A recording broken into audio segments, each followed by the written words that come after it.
I've made some people too. I've got 3 kids. They were made through me. I helped bring them here. On the whole, they're not as well behaved as the dolls. But then the dolls aren't as lively and lovable as the children, no matter how well I make them. There is that trade-off.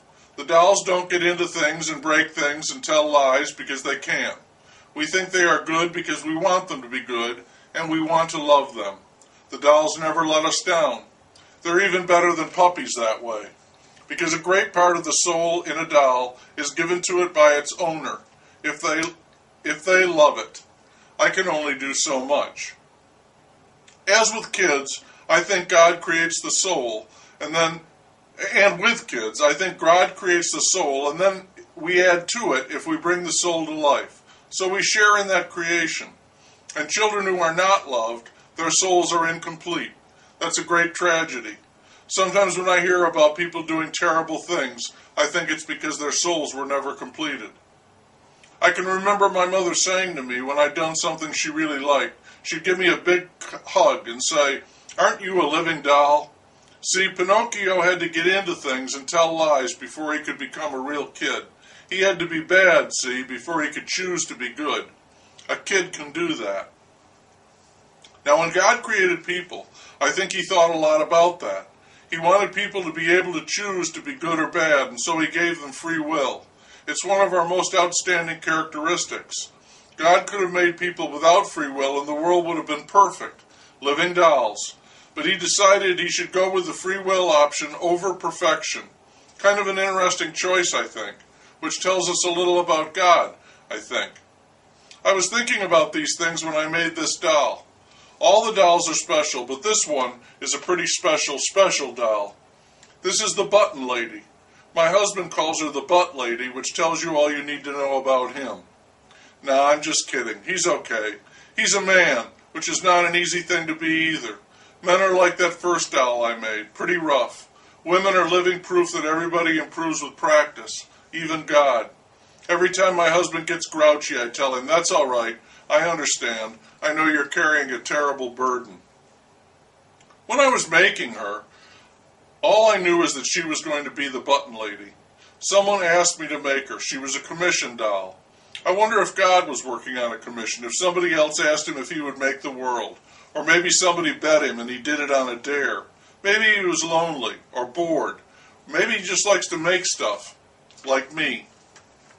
Anyway, while I was working on the Button Lady, I was thinking about her, about what she would look like, about who she would be. And I was thinking about buttons. What do buttons do? Well, buttons are for opening and closing things.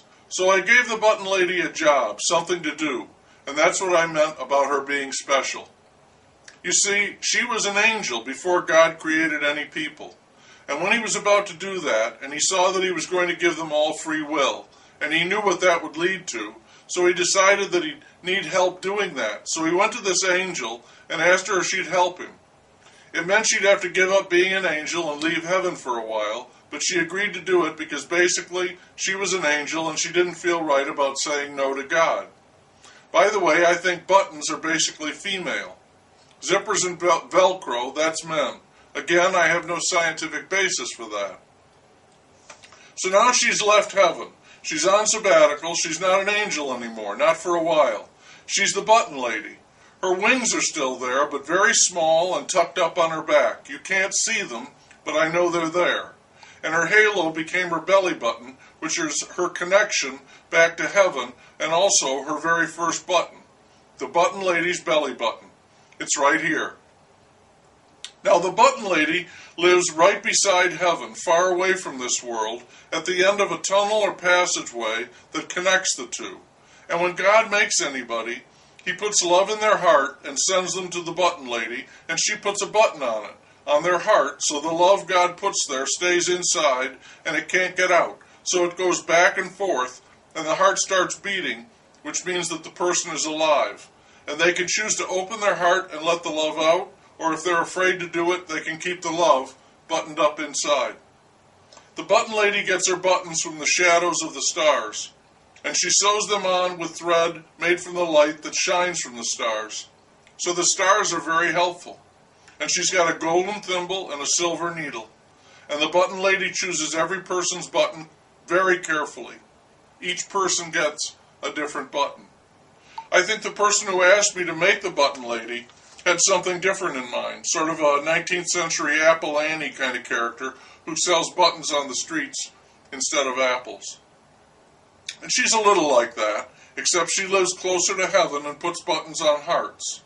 While I was making her, she came alive and started talking to me, and she told me all about herself, inside out. So you see, I didn't have to make any of it up, thank goodness. It was all true, and it was just a case of my becoming aware of it. I think dolls should be allowed to lead very special lives. And hey, I'm a goddess, remember? So what I say goes. Thank you very much for listening to all of this, and I would urge you to respect dolls, if you can, and kids, even when they're bad.